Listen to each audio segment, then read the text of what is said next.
شروع اللہ کے نام سے جو بڑا مہربان اور نہایت رحم فرمانے والا ہے۔ السلام علیکم پیارے دوستوں، تو کیا آپ بھی جاننا چاہتے ہیں سیرت النبی صلی اللہ علیہ وسلم کے بارے میں؟ تو میں آپ لوگوں کے لیے لائی ہوں ولادت مصطفیٰ صلی اللہ علیہ وآلہ وسلم سے لے کر حجۃ الوداع تک 14 ایپیسوڈز۔ کوئی بھی ایپیسوڈ مس مت کیجیے گا۔ ہماری آج کی ایپیسوڈ کا موضوع ہے ولادت مصطفیٰ صلی اللہ علیہ وآلہ وسلم۔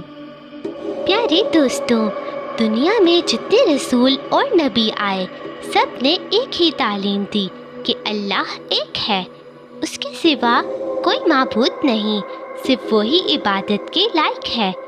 انبیاء کی موجودگی تک تو ایمان لانے والے لوگ اس عقیدے پر قائم رہے، لیکن ان کی وصال کے بعد ان کی قومیں شیطان کے بہکاوے میں آ کر شرک میں مبتلا ہوتی چلی گئیں، یہاں تک کہ کائنات کے سب سے پیارے نبی محمد صلی اللہ علیہ وآلہ وسلم کی پیدائش سے پہلے خانہ کعبہ میں 360 بت موجود تھے۔ وہ لوگ ان بتوں کو پوجتے تھے، انہیں معبود سمجھتے تھے، اللہ کو بھی معبود مانتے تھے اور ان باتوں کو بھی معبود مانتے تھے، حالانکہ وہ اپنے آپ کو دین ابراہیمی پر سمجھتے تھے۔ نبی کریم صلی اللہ علیہ وسلم سے پہلے سیدنا عیسیٰ علیہ السلام دنیا میں تشریف لائے تھے۔ سیدنا عیسیٰ کے آسمان پر اٹھا لیے جانے کے بعد عیسائیوں نے انہیں معبود بنا لیا، انہیں اللہ کا بیٹا کہنے لگے، یہ ان کا شرک تھا۔ ان سے بھی پہلے بنی اسرائیل میں سیدنا موسیٰ علیہ السلام آئے تھے۔ ان کی وفات کے بعد بنی اسرائیل بھی شرک میں مبتلا ہو گئے، انہیں یہودی کہا جاتا ہے۔ کچھ لوگ بتوں کی بجائے آگ کی پوجا کرنے لگے، اس طرح دنیا میں ہر طرف شرک پھیل گیا، شرک کا اندھیرا ہی اندھیرا چھا گیا۔ یہ تمام انبیاء قوم، ملک، قبیلے یا علاقے کی طرف بھیجے گئے تھے۔ ان حالات میں اللہ تعالیٰ نے پوری انسانیت کے ہادی و رہنما اپنے آخری رسول محمد صلی اللہ علیہ وسلم کو پیدا فرمایا تاکہ شرک کے اندھیرے چھٹ جائیں۔ پیارے دوستوں، آپ کو آخری نبی صلی اللہ علیہ وسلم کی حیات طیبہ کے متعلق تفصیل سے بتا دیں، کیونکہ آپ صلی اللہ علیہ وآلہ وسلم کی زندگی ہمارے لیے بہترین نمونہ ہے۔ پیارے نبی محمد صلی اللہ علیہ وسلم 22 اپریل 571 عیسوی پیر کے روز مکہ مکرمہ میں پیدا ہوئے۔ آپ سورج نکلنے سے تھوڑی دیر پہلے دنیا میں تشریف لائے۔ اسلامی تاریخ کے لحاظ سے آپ 12 ربیع الاول کو خطہ شدہ دنیا میں تشریف لائے۔ اس پر آپ صلی اللہ علیہ وآلہ وسلم کے دادا عبد المطلب نے مسرت آمیز حیرت کا اظہار کیا تھا۔ محمد صلی اللہ علیہ وسلم کی ولادت پر کسریٰ کے محل میں ایسا سخت زلزلہ آیا اور اس کے محل کے 14 کنگرے ٹوٹ کر گر پڑے۔ اس کے محل کے آتش کدہ کی آگ یکا یک بجھ گئی، بلکہ سارے فارس کے تمام آتش کداؤں کی آگ بجھ گئی۔ محمد صلی اللہ علیہ وسلم بنو ہاشم کے گھرانے میں پیدا ہوئے۔ مکہ میں یہ سب سے زیادہ باعزت گھرانہ تھا۔ آپ کے والد کا نام عبداللہ اور دادا کا نام عبد المطلب تھا۔ آپ کی پیدائش پر خاندان بھر میں خوشیاں منائی گئیں۔ آپ کے دادا عبد المطلب آپ کو گود میں لیے خانہ کعبہ میں آئے اور آپ کے لیے دعا کی۔ دادا نے آپ کا نام محمد رکھا، جبکہ والدہ نے احمد نام رکھا۔ دادا عبد المطلب نے آپ کی پیدائش کے 7ویں دن پورے قبیلے کی دعوت عقیقہ کی۔ یہاں یہ خاص بات بھی سن لیں کہ آپ سے پہلے یہ نام کسی اور کے نہیں رکھے گئے تھے، نہ محمد کسی کا نام تھا نہ احمد۔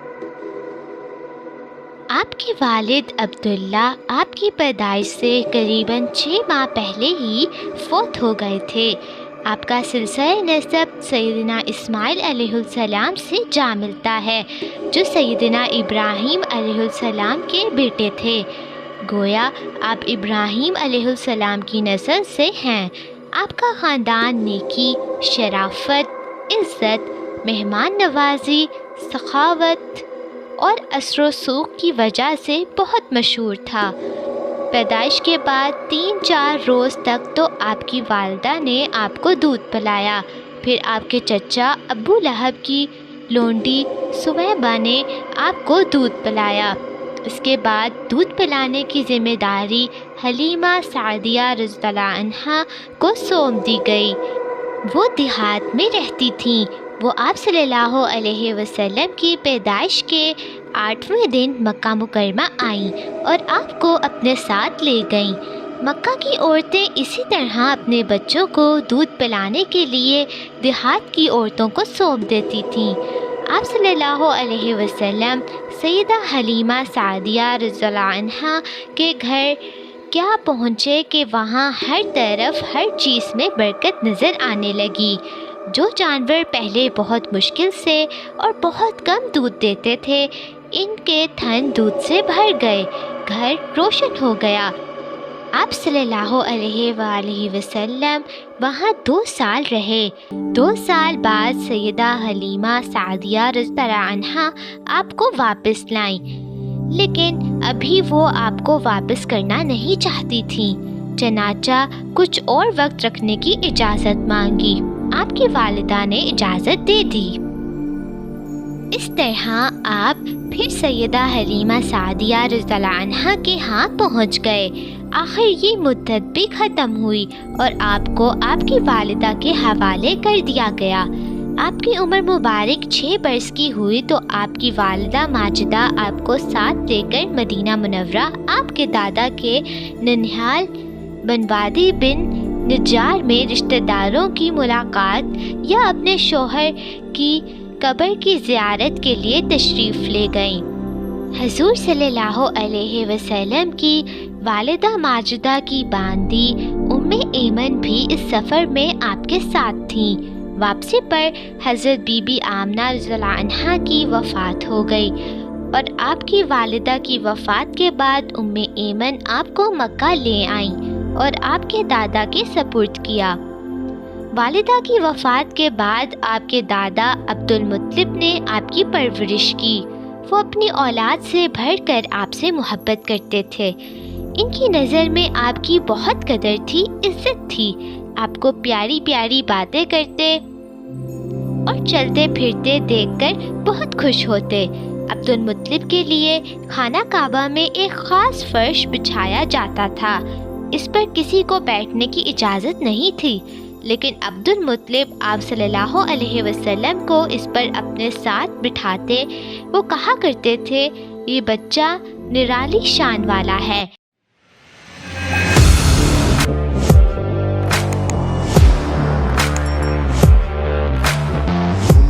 محمد کا مطلب بھی یہی ہے، جس کی سب سے زیادہ تعریف کی گئی ہو۔ جب آپ صلی اللہ علیہ وآلہ وسلم کی عمر مبارک 8 سال ہوئی تو آپ کے دادا عبد المطلب بھی وفات پا گئے۔ اب آپ کی پرورش کا ذمہ آپ کے چچا ابو طالب نے لے لیا۔ وہ غریب آدمی تھے، لیکن انہیں بھی آپ سے بہت محبت تھی، ہر طرح سے آپ کا خیال رکھتے تھے۔ اللہ کی قدرت، جو ہی نبی کریم صلی اللہ علیہ وسلم ان کے گھر میں آئے، اس گھر میں بھی برکت ہی برکت نظر آنے لگی۔ ابو طالب تجارت کے لیے شام جاتے تھے۔ اس مرتبہ انہوں نے اپنے بھتیجے یعنی محمد صلی اللہ علیہ وسلم کو بھی ساتھ لے لیا۔ اس وقت آپ کی عمر مبارک 12 سال تھی۔ تجارتی قافلہ بصرہ پہنچا۔ وہاں ایک عیسائی راہب تھا، اس کا نام بحیرہ تھا۔ اس کی نظر آپ پر پڑی تو چونک اٹھا۔ اس نے فوراً آپ کا ہاتھ پکڑ لیا۔ ہاتھ پکڑنے کے بعد بحیرہ نے کہا، یہ دنیا کے سردار ہیں،